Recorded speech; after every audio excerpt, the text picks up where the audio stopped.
70 véhicules sont immobilisés sur ce parking. La majorité ont été confisqués auprès de conducteurs pour qui le code de la route, c'est du chinois.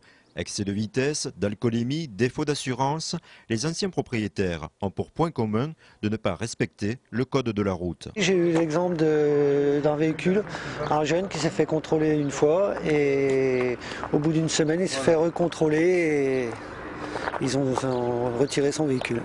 Autre exemple peut-être? Autre exemple, j'ai eu une personne aussi âgée qui roulait depuis une vingtaine d'années sans permis et qui s'est fait contrôler et qui n'a pas eu de chance. Si le procureur de la République se félicite de la diminution des morts sur les routes, reste à gérer le cas des récidivistes. Et c'est un militant de la cause qu'il soutient la mise en place de nouveaux projets de loi. Le coût des 4 € quotidiens du stockage du véhicule serait à la charge du prévenu et non plus du tribunal. Et surtout, les voitures seraient rapidement revendues aux enchères.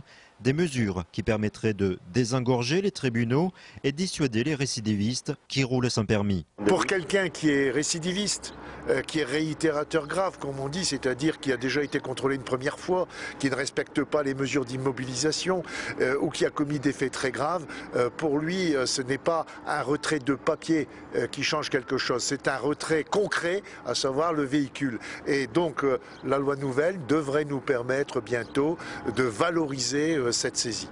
On conservera une somme plutôt que de conserver un véhicule, par exemple, de grande valeur, mais qui, au fur et à mesure que le temps s'écoule, diminue considérablement. Et je crois que les délinquants de la route seront particulièrement vigilants et réfléchiront à 2 fois avant de commettre des infractions, car ils pourront se voir privés le jour même du véhicule et la justice pourra en disposer le jour même. D'après les gendarmes, le nombre de délits relevés a fortement baissé. Pour la première fois, il se stabilise. Cependant, les réfractaires à tout changement de comportement sur la route recourent à des astuces afin d'éviter notamment la confiscation du véhicule. Certains individus ont compris que si le véhicule ne leur appartenait pas en nom propre, ils pouvaient passer à travers la sanction de saisie et de confiscation du véhicule. Il suffit d'avoir actuellement, tel que le prévoit le code de la route, d'un véhicule au nom d'une société ou au nom d'un véhicule de location ou au nom d'un couple, monsieur et madame. D'après le procureur de la République, 16 personnes ont trouvé la mort sur la route depuis le début de l'année.